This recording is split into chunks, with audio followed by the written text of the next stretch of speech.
Greetings, everyone. Thank you for joining us today for this webinar on the Tariff Tantrum and the trade deficit. This is Jim Bell, President and Founder of Bell Investment Advisors. We're happy to have you with us today. We do appreciate if you will submit any comments or questions as we go through this.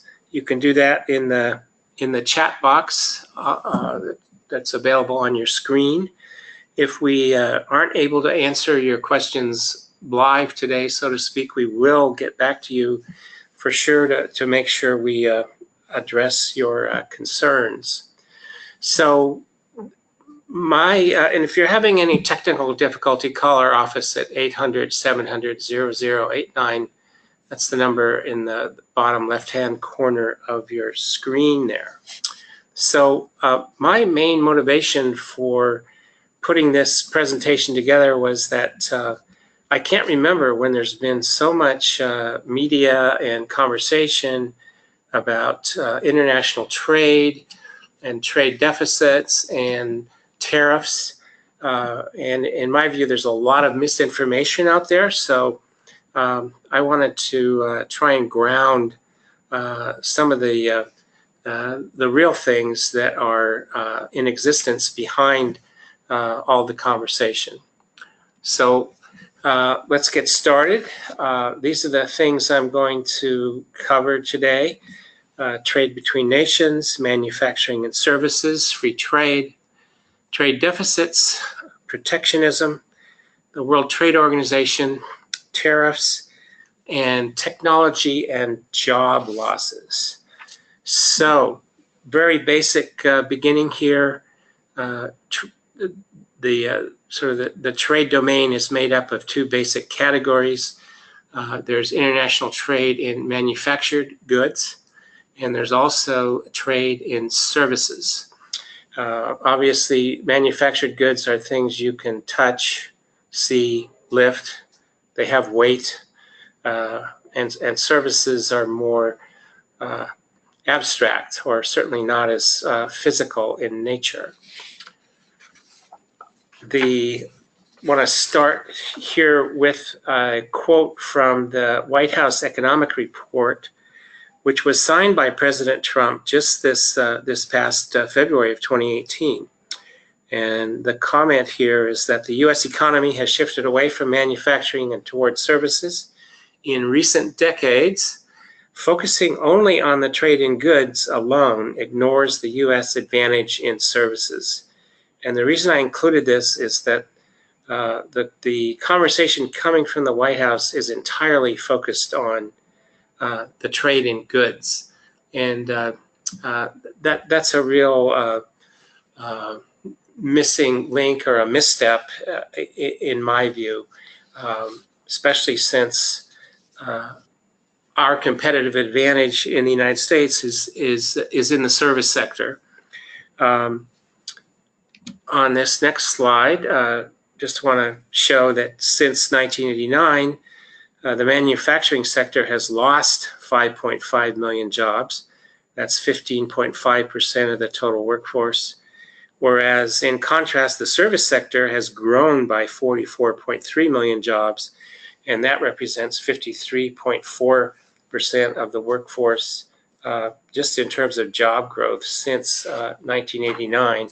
So this certainly highlights the material significance of the service sector to our economy.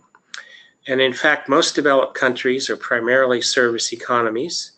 And just as a few examples here, services are defined as accounting, finance, technology, and engineering, to name just a few. Neil Irwin, a senior economics correspondent, estimates that 84% of the U.S. private sector jobs are in services. So to just focus on the manufactured goods, trade in goods, really seems to be a misstep and an oversight to me, since according to this expert, we're only talking about 16% of the private sector jobs that are in manufacturing. Not that it's not important, but it needs to be balanced more, particularly in this conversation. So free trade is an ideal. It certainly doesn't exist in pure form, but there is an aspiration to tap into the power of free trade. The main advantage is that it allows different nations to specialize in what they do best. And I'm going to compare it here to business teams and athletic teams, which assign positions to their players based on what where each team member can be most productive. And this is true among nations as well. And we will illustrate that a little bit more as we go along here. A big advantage of free trade or open trade for Americans is that we have saved billions of dollars because free trade has allowed American consumers to purchase what they need or what they want at much lower prices if all of this were produced internally and there were no trade. So this is kind of a shocking statistic, but 42% of the clothing and 72% of footwear sold in the United States come from China. And this advantage on our part as consumers has just saved us tons of money. And this report from the Wall Street Journal on April 6th this year, a shopping cart of clothes in the United States costs less than it did 20 years ago. And that's a big a tax break for consumers. We are saving tons of money that can be used elsewhere. And if we restrict free trade, the American consumers are going to pay for it. And it would be difficult to imagine a 30% increase in the cost of clothing and footwear for American families. As I mentioned before, in the United States, we have a competitive advantage in services. This is what we do best, and technology comes under that category of services. So it's a big deal. The current debate focuses too much on trade in goods. I haven't paid attention to everything, but the White House isn't talking about the service trade at all, as near as I can tell, or very little. It's very much de-emphasized. As an example, in our relationship with Canada, we have a trade deficit in goods in terms of our trade with Canada, but we have a trade surplus in services. And if you add the two together, we have a trade surplus with Canada. And you may recall what I think was a very embarrassing situation where President Trump was trying to argue with Trudeau from Canada that we had a serious trade deficit with Canada, and it's just not true. So that was very unfortunate. Another big factor of globalization, I'm kind of using globalization and free trade almost synonymously here, but it's helped America grow without inflation, which is another incredible benefit, to be able to experience the kind of growth we've had with very low inflation. It's been a big benefit. So another point that I want to make in terms of what I believe is the misinformation that's part of the conversation is that a trade deficit is not the sign of a bad deal. Dynamically, there's no such thing as the right amount of deficit or surplus. The money Americans spend globally, in China, for example, gets circulated, and it often ends up back in the United States.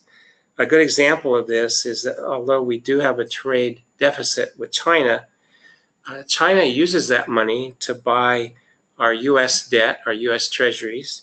They invest in U.S. real estate and U.S. stocks, and they build factories in the United States with that money that we've spent there, at least in part. And none of these categories get calculated when we're evaluating trade deficits or surplus. So the conversation is too simple and distorted in my view, as it leaves out pretty significant material reality. Economist Megan Green notes that over the past decade, rich economies with trade deficits have grown faster than those with trade surpluses. So it's probably not a direct category, but which would you rather have? Do you want to have economic growth with some trade deficits, or a trade surplus with lower growth? It's not exactly a direct choice, but in this particular statement, there is that trade-off. Many economists are using the example of the grocery store in the debate and conversation about trade deficits. So I think this is very germane. In my case, I have a trade deficit with my grocery store. I spend money there every week. It works for me because I'm able to buy the food that we need. And if I had to produce that food myself, I wouldn't have time to work at Bell Investment Advisors. So the trade-off for me is very, very positive. Just like the money we spend in China, the money I spend at the grocery store, it does circulate. I don't know exactly where it goes, but just as a possible example, that grocery store has to buy insurance. The insurance broker that sells that insurance to the grocery store could be a client of mine, so that revenue would come back in my direction. And I love this grocery store because it's very efficient. It has everything I need. It's never very crowded, and I have clients that shop there. So my clients are also benefiting by the service that this grocery store provides. But we all have a trade deficit. So is it a bad thing or a good thing? It's a good thing. I referred earlier to the positive aspects of free trade is that it allows countries to specialize and produce what they produce best. And in the case of China, they are known as the great assembler. And as an example, China puts together components into consumer products for the US market. As another example, iPhones, which were designed in California and assembled in China, has just been an outstanding economic success, with Apple being the largest, if not the largest, close to it, corporation in history with a great reputation. So by focusing on industrial age goods, and that industrial age is an important use of language there, because it's backward looking, and focusing on these sectors and industries which are in decline, the U.S. misses or could miss the opportunity to increase farm trade and services with China. Protectionism, which is an aspect of tariffs that we'll get into more in just a moment. Protectionism freezes in place yesterday's technology and prevents future innovation. So it's a very negative dynamic.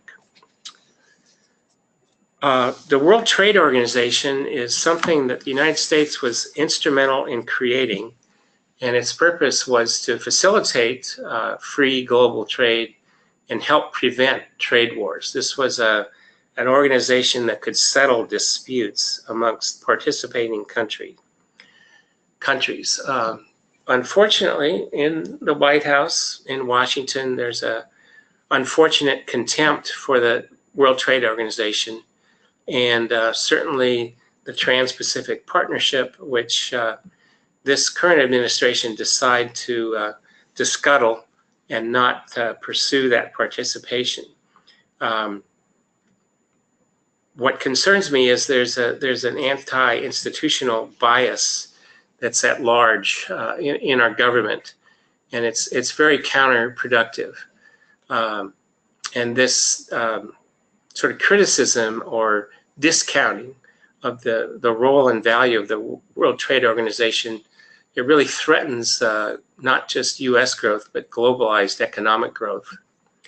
And this is kind of a supreme irony that we find that the United States is defending protectionism, kind of, less trade, less global growth, and China is defending free trade, communist China. It's ironic. So, along with this kind of anti-institutional or coalition team building bias that we see, a more positive approach is that President Trump could lead a coalition against China's predatory practices. And just an example of what I mean by predatory practices, the Chinese market is a huge opportunity, not just for the United States, but for every economy in the world. And they do have a certain amount of leverage in that their population is so significant and their middle class is growing so fast that they can set down pretty predatory rules or practices. For example, if you want to do business in China, you have to do it as a co-enterprise with Chinese businesses or Chinese business professionals, and in that agreement, the software or all the services and assets that you're bringing to the table to work in China, you have to turn that over to the Chinese portion of the business. So in many ways, Chinese companies are able to abscond or steal the technology that we've worked at so efficiently to produce, and then it gets spread throughout the country and maybe sold to third parties, and the United States gets no benefit from it. So we've reached a point where that's a high criticism that we want to fix. But my point here is that we could do that much better if we cooperated with a coalition of different nations that have the same concern, and work with China with a group that would have even more leverage.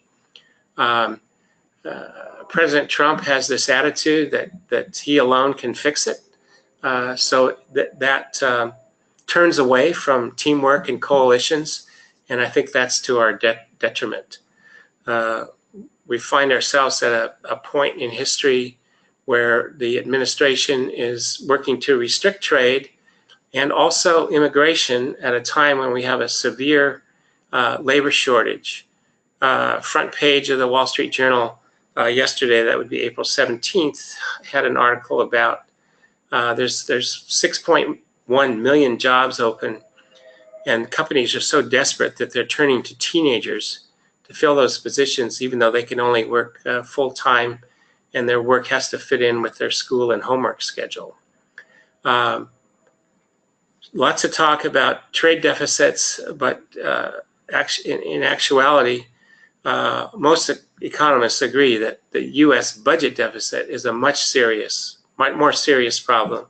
The U.S. deficits and debt, much greater risk to our well-being and future than trade deficits, as I'm talking about that today. And in my view, unfortunately, we're seeing too much politics and publicity coming out of Washington, and to the detriment or absence of real productive, relevant, realistic policies. So, I called this presentation the Tariff Tantrum.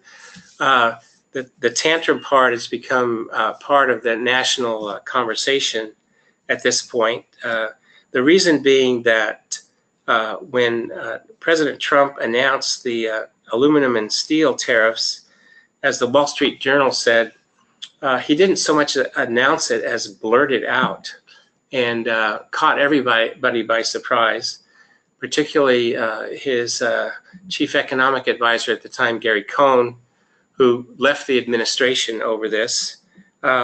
So it wasn't, it seemed like an emotional assertion, not a thought through strategic policy that was connected to anything else. So I'd like to quote Liz Ann Saunders, who's the chief investment strategist for Charles Schwab and Company. And she just, at the end of March, she recently wrote that tariffs have not historically been successful at erasing trade deficits or stemming the secular decline of industries. And tariffs have come at a great cost. So high cost, ambiguous or no benefit, and not a very productive approach to this.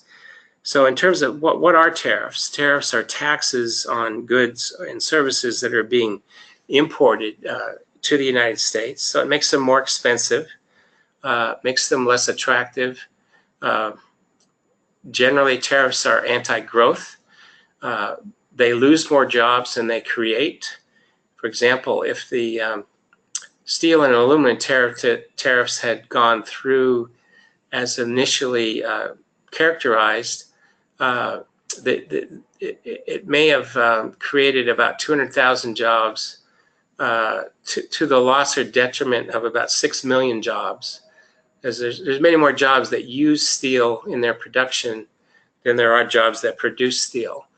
So they can be very counterproductive. In history, tariffs led to the bankruptcy of General Motors and Chrysler. We protected our domestic car makers from international competition, and they rested on their laurels and weren't producing products that were really keeping up with standards. And without that competition, it led them into bankruptcy. And generally, tariffs shrink markets. The one kind of saving grace in all of the tariff threats that's coming out of Washington is that they seem to be playing out as a negotiating tactic. They get people's attention. They're dramatic, and we could end up making some productive progress with China, but I'm not sure all the drama is necessary. And there has been collateral damage, as the prospect of tariffs allowed U.S. steel and aluminum producers to raise their prices. That's hurt a lot of industries that use those metals. And there's already been pretty significant layoffs just because of the threat of the tariffs. All right. So a big theme in all of this has been that we want to prevent job losses in the United States. We want to create jobs in the United States, and we want to save existing jobs in the United States. And the trade deficit with China and other countries has been blamed on job losses. But the greatest cause of job losses and job change has been technology. Technology has shut down or eliminated the need for jobs in a big way, and that's not being talked about enough in terms of a solution. The Wall Street Journal highlighted this steel company out of Austria a while ago on their editorial page. It's a company called Voestalpine. It's a Germanic name. This company in Austria has a long history, and they're currently producing very high quality product, and they only need 14 employees because of technology, advances in technology, to produce 500,000 tons of high quality steel wire every year. In the 1960s, at that same plant, it required 1,000 workers to produce a similar amount of product, but it was at lower quality. So you can see in that 50-plus year period, 986 jobs out of 1,000 have disappeared because of advances in technology. And if we really want to address the change in jobs, the loss of jobs, it's technology that needs to be addressed, and workers in manufacturing really need to be have technical skills. So that's actually, I did want to share this. This has been kind of a series of challenges or bad news. I did want to highlight the fact that in spite of all this, the leading economic indicators, which are in an accelerating mode, is a very positive development in spite of some of the challenges that we've been discussing. The leading economic index, it has 10 different components. Some of the highlights are the average weekly hours worked, average weekly initial claims for unemployment insurance, building permits for new private housing units, and the S&P 500 stock prices, which direction are they going in? But this is a very positive read on the leading economic index. It's designed to signal peaks and troughs in the business cycle. There's no threat of inflation in this chart. It's constructed to summarize and reveal common turning points in economic data in a clearer and more convincing manner than any individual component that you could measure. And it smooths out some of the volatility of the individual components. Just to add to this, in today's Wall Street Journal, New York Times, that would be April 18th, highlighted the fact that United Health, the nation's largest health insurance, their earnings jumped 31% in the first quarter of 2018 compared to first quarter of 2017. So that's what's really positive about our economic health at this point. In yesterday's Wall Street Journal, that would be April 17th, in the business section, they highlighted the fact that Bank America's quarterly profits also grew by 30% compared to the same quarter last year. So these are the benefits that our publicly traded companies are producing. The corporate tax cut has certainly helped in this regard. So there's something to be positive about and something that we should focus on. So finally, just to conclude, just some final points. It's wrong to focus only on the trade in goods. The U.S. has a competitive advantage in services, and that needs to be factored in much more than it is being. Free trade allows nations to specialize in what they do best. You noticed in the Super Bowl this year that the Patriots didn't assign their center to play quarterback for the third quarter and have Tom Brady hike the ball. Let's use specialties in where they're most productive. Let's see, free trade saves American consumers billions of dollars. We get much more out of it than if we were to stop it. And free trade has helped America to grow without inflation. A trade deficit, by all means, is not necessarily negative. It can be a positive. Coalition building is the best approach to China's predatory practices that we want to change. Tariffs are anti-growth, and technology is the greatest cause of job losses in manufacturing. So if you have any questions that you'd like to submit now, we'd be happy to take a look at those, but we'll probably answer them offline as we've come to the end of our presentation. We always love to hear from you. We're always happy to get your questions and concerns. This webinar has been recorded. It'll be posted on our website in about a week or so.